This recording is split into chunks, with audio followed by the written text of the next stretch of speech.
Guys पूजा मतलब बहुत जल्दी जल्दी कर लिया हमने। मुश्किल से 2 या 3 मिनट के लिए चांद निकला। Hello guys, good morning. तो ये है सुबह सुबह का टाइम और कल शाम को मैंने कपड़े धोए थे, तो ये देखिए सब सूख गए हैं। इनको बना के मैं रखूँगी। दीपावली की तैयारियाँ शुरू हो गई हैं।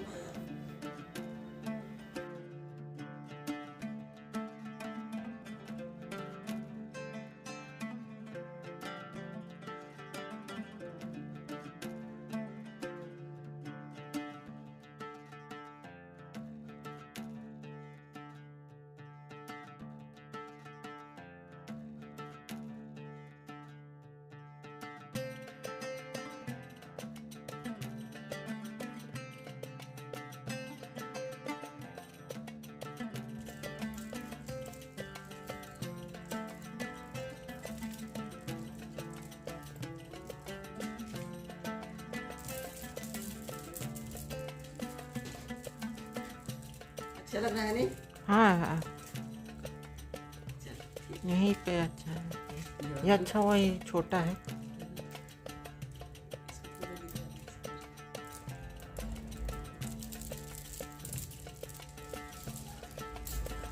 आप सभी लोगों को करवा चौथ की बहुत बहुत बधाई हो। सभी सुहागिनें, आप हमेशा सदा सुहागन रहें और अपने पति के साथ, अपने परिवार के साथ में हंसी खुशी पूरी ज़िंदगी बिताएं। यही मेरी मनोकामना है आप सबके लिए। और आप सबको बहुत बहुत बधाई हो करवा चौथ की एक बार।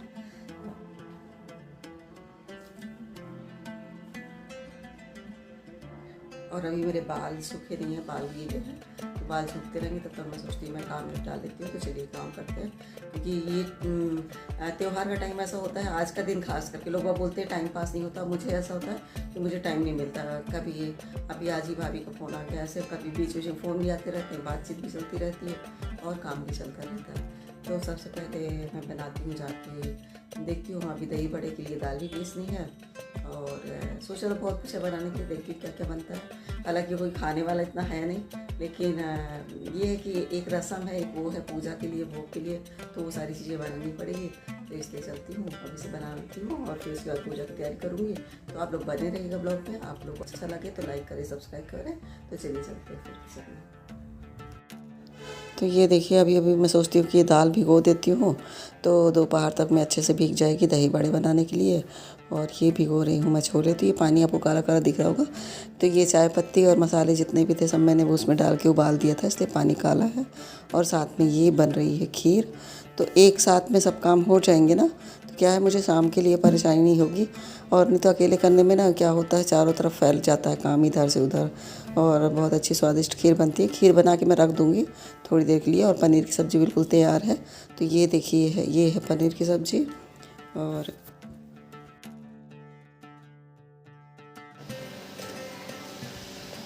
पानी अच्छा निकलेगा। पता नहीं मम्मी, पानी गिरा है, देखता है। आज ही गिरा। गूगल क्या बोल रहा है तुम्हारा? वो अभी देखता पड़ेगा। अभी देखा नहीं तुम?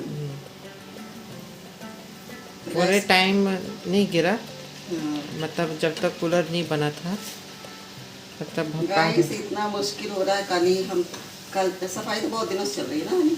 हाँ, एक हफ्ते हो गए। एक हफ्ते हो गए सफाई होते। ये है कि सब जगह साफ हो गया, लेकिन 2 दिन पहले हमारा कूलर ख़राब हो गया। कल कूलर वाला बनाने वाला भी आया। एक तरफ कूलर, एक तरफ सफाई। और आज जो है सब कुछ ठीक ठाक था। तो आज पानी गिर गया। तो आज पानी गिर रहा है। चांद का भरोसा नहीं है। चांद निकले या ना निकले, हम तो निकलेंगे ही निकलेंगे अपने टाइम। थोड़ा बहुत निकल भी जाएगा शायद। बार बार तुमको जाके देखना पड़ेगा पिछले के साथ। जैसे ये पहली बार मेरे साथ ऐसा नहीं हो रहा है। इसके पहले मैं जब फर्स्ट में है ना रायपुर आए थे हम लोग, तभी मेरे साथ ऐसा हो चुका है। लेकिन इतने साल हम लोग बाहर रहे, भोपाल में रहे, कभी ऐसा नहीं हुआ। लेकिन जब से यहाँ पे आए हर दूसरे साल ऐसा हो जा रहा है कि चांद ही नहीं निकलता। रायपुर रास नहीं आ रहा। इसके पहले उस बार कितना 1:30 बजे निकला था ना। हाँ, 1:30 बज गए थे। 1:30 बजे। वो भी थोड़ा थोड़ा। हाँ, मतलब ऐसा मुश्किल से 2-3 मिनट के लिए। वो तो अच्छा हुआ हाली ने जाके देख लिया। और गाइस अचानक से हमारे यहाँ का मौसम का हाल देखिए आप। ये देखिए मैं आपको दिखाती हूँ, रोड गीली हो गई है और पानी अभी गिरना चालू हो गया है। और ये मेरी मम्मी भी लगा रही है नेल पॉलिश। नेल पॉलिश मैंने लगाया था 2 दिन पहले, लेकिन वो अब निकल गई है, तो मैं सोचती हूँ इसी के ऊपर फटाफट लगा लेती हूँ। जब तक काम हो रहा है, अभी किचन का काम हो गया है और खाना बन रहा है, तो साथ साथ में पूजा की तैयारी भी हो जाएगी और ये भी होती रहेगी। इसको सूखने में थोड़ा सा टाइम लगेगा, इसलिए मैं सोचती हूँ कि ज़्यादा तो लगाना नहीं है, इसी के ऊपर लगाना है। अच्छी लगती है मुझे नेल पॉलिश को, खुशबू अच्छी लगती है। अच्छा, गजब है। पता नहीं कैसा, मतलब अच्छी तीखी। मिट्टी की तब खुशबू आती है जब उसमें पानी पड़ता है, या बरसात में जब पानी गिरता है ना कहीं, वही तो उसको खुशबू अच्छी आती है। ऐसा है। चलो ये भी हो गया। तो जब तक हमारा खाना बन रहा है, साथ साथ में बीच बीच में इंटरवल चलता जाएगा इसी तरह से। एक साथ रुक के हम कोई काम नहीं कर सकते, थोड़ा सा वो ऐसे करके निपटाएंगे। ठीक लग रही है? चलो ठीक। तो एक तरफ खाना बन रहा है और तब तक मैं इधर पूजा की तैयारी कर लेती हूँ, क्योंकि आज चांद का तो कोई भरोसा ही नहीं है, कब तक निकलेगा कि नहीं निकलेगा इसका कोई भरोसा नहीं है। तो फिर भी हम एक तरफ से तैयारी करते जाते हैं, थाली सजाते जाते हैं पूजा की। तो इससे क्या होगा कि जब चांद निकलेगा या पूजा करना है तो भागम भाग नहीं होगी। तो इस तरह से है मेरी थाली। और करवा दिखाती हूँ मैं आपको। तो ये है करवा, मैचिंग का हो गया सब कुछ, तो इसलिए मैं इन सबको सजा के रख देती हूँ बढ़िया से, पूजा की तैयारी हो जाए। गाइस हमने पहना दिया है करवा माता को ये कपड़ा। कैसा लग रहा है देखिए, अच्छा लग रहा है ना?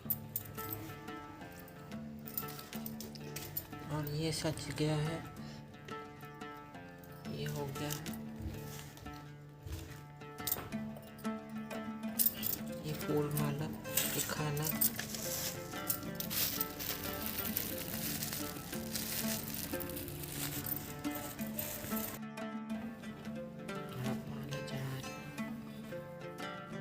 चढ़ जाए तो अच्छा। छोड़ जाए तो मतलब अच्छा है, कैसा ठीक है ना? रुक जाएगा ना? हाँ। चल बंद कर। गाइस अभी मैंने बनाए ही ये गणेश जी। छोड़ ही नहीं है, छोड़ लाऊं? नहीं, अगरबत्ती में खोजती हूँ, बस छोड़।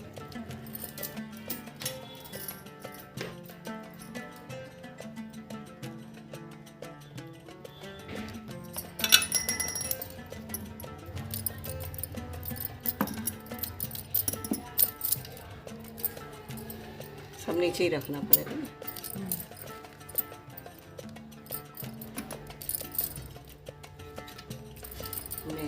मेहंदी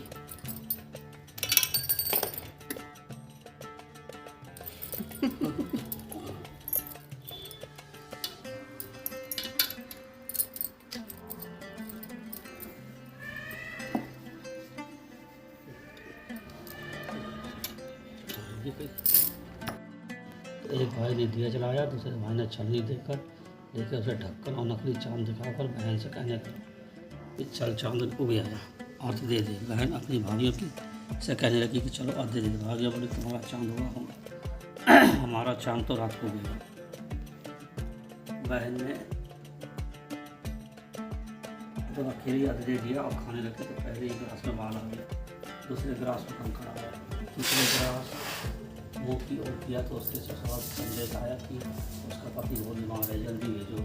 माँ ने जब लड़की को दिया फिर आगे रास्ते में जोड़ मिले, उसके पाँव लगे और जो कोई सौभाग्य का आशीर्वाद है तो उसके पल्ले में कांट लगा उसको कर दिया। बहन जब भाई से विदा हुई तो रास्ते में जो भी मिला उसने यही आशीर्वाद दी कि तुम 7 भाइयों की बहन, तुम्हारे भाई सुखी रहे और तुम उनका सुख दे। सुहाग का आशीष किसी ने भी नहीं दिया। जब वह ससुराल पहुँचे दरवाजे पर होगा उसके भी पाँव लगी, तो उसने कहा सुहागिन रहो सपूती हो। उसने ये सुनकर पहले में पल्ले में गांठ बांध दी और नंद को सोने का सिक्का दिया। जब वो भीतर आई सास के हाथ में पति धरती पर पड़ा है।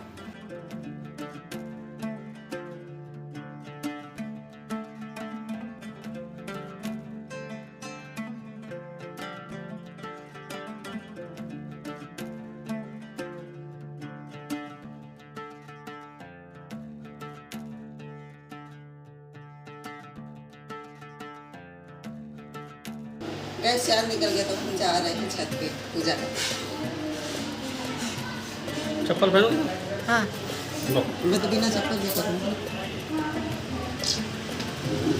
चलो तो देखिए इतने इंतज़ार के बाद बहुत मुश्किल में कम से कम 10 बार हनी आए हैं देखने के लिए कि चाँद निकला कि नहीं निकला। तो बड़े मुश्किल से मैंने तो उम्मीद ही छोड़ दिया था, लेकिन देखिए ये चाँद निकल रहे हैं अभी और सही टाइम पे आ गए। तो हम लोगों ने फटाफट पूजा किया। पता है क्या, 2 मिनट के लिए मुश्किल से चाँद निकला। और क्या बोलते हैं, सबसे पहले मैंने कहा पूजा कर लेती हूँ, और राज्य के तो बिना पूजा किए ही मैंने उनको चलने से देख दिया बेचारों को कि क्या करें, चाँद फिर उसके बाद चला जाएगा, चाँद का भरोसा नहीं है। तो चाँद चला जाता फिर पूजा को कोई मतलब नहीं निकलता। तो मैंने पहले चाँद की पूजा किया, उसके बाद राज्य को भी चलने से देख दिया। मतलब सब काम ना ऊपर नीचे उल्टा सीधा टाइप का हो गया, लेकिन कोई बात नहीं, पूजा अच्छे से हो गई। पहले चाँद की पूजा करके और फिर मैंने राज्य को देखा, चाँद को भी देखा। मैंने कहा आप थोड़ी देर यहाँ पे खड़े हो जाइए फटाफट, इसके पहले कि चाँद चला जाए। तो मेरा चाँद तो मेरे घर पे ही रहेगा, लेकिन आसमान वाले चाँद का कोई भरोसा ही नहीं है। तो इस तरह से मैंने फटाफट देखा, और देखने के बाद फिर मुझे अच्छा लगा। और आप ये देखिए, पूजा करते करते और देखते देखते चाँद निकल गया। मतलब चाँद चले गए, चंदा मामा जी जो भी हैं, और इस तरह से। और ये देखिए, फिर मैंने कहा राज्य से अब मैं अच्छे से पूजा करती हूँ, क्योंकि मेन है पूजा का ही, दिन भर के भूखे प्यासे व्रत रहना। अगर पूजा अच्छे से नहीं किया, जो मतलब जो नियम है, जो वो है, इंसान पूरा तो नहीं कर पाता है, लेकिन ये है कि मन अच्छे से खुश होना चाहिए और शांतिपूर्वक पूजा पाठ करना चाहिए। तो यहाँ पे राज्य को मैं थोड़ा सा हंसा रही थी। और इस समय चल रहा है क्या है, उनकी तबीयत थोड़ा सा ठीक नहीं चल रही है, तो बहुत स्लो है, उस टाइप का है। तो चलिए, दवाई चल रही है और भगवान की दया से ठीक भी हो जाएंगे। तो इस टाइप से वो तो बहुत स्लो थे, और इस तरह से मैंने पूजा किया उनको। और मैं कोशिश कर रही थी थोड़ा बहुत हंसे वो, लेकिन चलिए जो भी जैसा भी था अच्छे से हो गया पूजा पाठ। और आप लोग बताइएगा कि कैसी रही आपकी पूजा, आपके यहाँ चाँद कब निकला था, कमेंट में ज़रूर बताइएगा। तो और ये देखिए, राज्य को मैंने पकड़ाया, और मेन जो काम होता है कि पैर छूने का, और चूँकि मैंने ये पहना है तो जिसको बोलते हैं धोक देना राजस्थान में बोलते हैं धोक देना, तो मैंने राज्य को धोक दिया यहाँ पे। और हनी ये बोल रहे थे कि सारी सेवा यहीं पे कर लोगी क्या, ऐसे करके। तो हनी भी खड़े हुए थे साथ में, तो हनी भी हंस रहे थे। वो सब देख के ज़रूरी होता है, ज़रूरी नहीं कि आप बिल्कुल सीरियस होके ही पूजा पाठ करो। तो फिर यहाँ पे राज्य ने मुझे खिलाया मीठा, और मैंने भी राज्य को मीठा खिलाया, और उसके बाद पानी पिया। जो मेन था, भूख तो लगती नहीं है लेकिन प्यास लग जाती, वो भी हर बार तो नहीं लगती थी मुझे, लेकिन इस बार मुझे पता नहीं क्यों दोपहर से बहुत ज़्यादा गर्मी थी, इसलिए मुझे प्यास लगी हुई थी। और इस तरह से पूजा हमारी संपन्न हुई। तो गाइस आ गई हूँ मैं नहा के, और खाना वाना बन गया, बिल्कुल शाम हो गई है। और मैं इंतजार कर रही हूँ राज्य का, वो सो के उठे हैं अभी। तो अभी इसके बाद उनके लिए चाय वाय बना के दे दूँ। फिर उसके बाद कभी लिया मैंने तब तक ये आलता, और पैरों में लगा लेती हूँ। एक श्रृंगार ये भी रह गया मेरा, तो थोड़ा सा टाइम है तो मैं सोचती हूँ इसको भी लगा लेती हूँ। पूजा की तैयारी हो गई है, और बस एक ही टेंशन है कि पता नहीं चाँद कब निकलेगा। और अभी मैं बगल वाली आंटी के पास यहीं पे आई थी वो, तो मैंने उनसे बोला, उनकी बोली तैयारी हो गई, तो मैंने कहा हाँ तैयारी हो गई। तो फिर उन्होंने मैंने कहा तैयारी तो सब हो गई, लेकिन पता नहीं चाँद कब निकलेगा। तो उन्होंने बोला भले 2 मिनट के लिए चाँद निकलेगा ज़रूर। तो मुझे अच्छा लगा सुन के कि चलो भैया, हाँ ये बोल रही हैं, बुज़ुर्ग हैं, तो ये वैसे वो जो भी बोलती है ना तो बहुत अच्छा बोलती है और बहुत सही होता है उनका। तो बुज़ुर्ग है, उनको है अनुभव है इन सब चीज़ों का। तो उन्होंने बोला कि भले 2 मिनट के लिए चाँद निकले, लेकिन निकलेगा ज़रूर। तो चाँद का इंतज़ार करेंगे, और सब जगह तो जल्दी ही निकल आएगा, यहाँ का भी थोड़ा लेट है। तो उसी हिसाब से मैं पूजा की तैयारी भी कर रही हूँ, थोड़ा लेट भी हो जाएगा। तो अगर चाँद निकलेगा और लेट हो जाता है तो हमको उसी में टाइम पास हो जाएगा पूजा पाठ करते हुए। जाती हूँ मैं सबसे पहले चाय बना के देखती हूँ, उसके बाद लगाती हूँ आलता। और मुझे बहुत अच्छा लगता है ये सब चीज़ लगाना, मेहंदी आलता। और करना चाहिए। अभी तो हम लोगों ने ये सब चीज़ें छोड़ दिया है। पहले मतलब मेरी नानी दादी ये सब जो थी ना, तो इनका मतलब पैर और हाथ का भी खाली नहीं रहते थे, हमेशा मेहंदी लगाना और ये सब लगाना, महावर लगाना, आलता। उस समय महावर चलता था। और एक टिक्की भी आती थी, ऐसे इतनी बड़ी टिक्की रहती थी, उसको पानी में डाल दो वो खुल जाती, वो भी बहुत पता नहीं अभी मिलती है कि नहीं मिलती, नहीं पता मुझे, तो इसको लगा लेती हूँ। और बहुत सारे लोग तो जो बाहर के देश के लोग हैं वो हमारी संस्कृति को देख के, हमारे कल्चर को देख के यहाँ पे लोग आते हैं और उनको फॉलो करते हैं। और हमारे यहाँ ऐसा है कि हमारे यहाँ से ये सब चीज़ें विलुप्त हो गई। यही त्यौहार है जो आते हैं तो हम अच्छे से इंजॉय कर पाते हैं, वरना नॉर्मल लाइफ अभी कुछ दिनों बाद दीपावली हो जाएगी सॉरी अभी दीपावली हो जाएगी तो फिर वही रूटीन, वही अपना काम से काम, अपनी ज़िंदगी रूटीन में चला जाएगा। तो ये त्यौहार आते हैं जो हमारे ज़िंदगी में थोड़ा सा हंसी खुशी, हालांकि इसमें टाइम ज़्यादा नहीं मिल पाता है, लेकिन ये है कि थोड़ा सा हंसी खुशी और एक इंजॉयमेंट हो जाता है। तो इसलिए हमको इन सब चीज़ों को करना चाहिए, हमारे देश की संस्कृति है। और मेरा मानना है कि अपने शौक़ को ज़िंदा रखिए, उम्र कोई भी हो। अगर आप अपने आप में अच्छा महसूस करते हैं, आप वो चीज़ का, और हमारी ये सब चीज़ें श्रृंगार में आते हैं तो हमको ज़रूर करना चाहिए। हेलो गाइस, तो हो गई पूजा पाठ हो गई अच्छे से, और इतनी जल्दी पूजा पाठ हुई कि पूजा करते करते ही अच्छा हुआ चाँद देखा था और तुरंत चाँद निकल गया। जिस तरह से पानी मतलब पानी थोड़ा बूंदे पड़ रही थी, लेकिन बादल बहुत तेज़ थे, तो उस हिसाब से ये हुआ कि टाइम पे हो गया। मुझे तो उम्मीद ही नहीं थी कि हो जाएगा, चाँद निकलेगा भी कि नहीं निकलेगा। मुझे भी नहीं उम्मीद थी लेकिन वो अच्छा हुआ एंड टाइम पे आ गया और जाके देख के आया। हालांकि बहुत सारी औरतें जो मंदिर में पूजा कर रही थी वो नहीं देख पाई थी ना। हाँ, वो साइड में था ना, बिल्कुल पेड़ में छुपा हुआ था। पेड़ के, और उसके बाद क्या है ना, इतना ज़्यादा घने बादल थे ना कि कुछ भी दिखाई नहीं दे रहा था। और चलो हमने पूजा पाठ कर लिया और आगे अपनी औकात पे कपड़े चेंज कर लिया। अब जा रहे खाना खाने के लिए, तो मैंने कहा इस ब्लॉग को एंड कर देती हूँ। तो आप लोग देखिएगा, बहुत छोटा सा ब्लॉग है, ज़्यादा बड़ा नहीं है। और अच्छा लगे तो लाइक सब्सक्राइब करें और अपना बहुत सारा ध्यान रखें। मिलते हैं फिर किसी दूसरे ब्लॉग पे, तब तक के लिए गुड बाय, टेक केयर।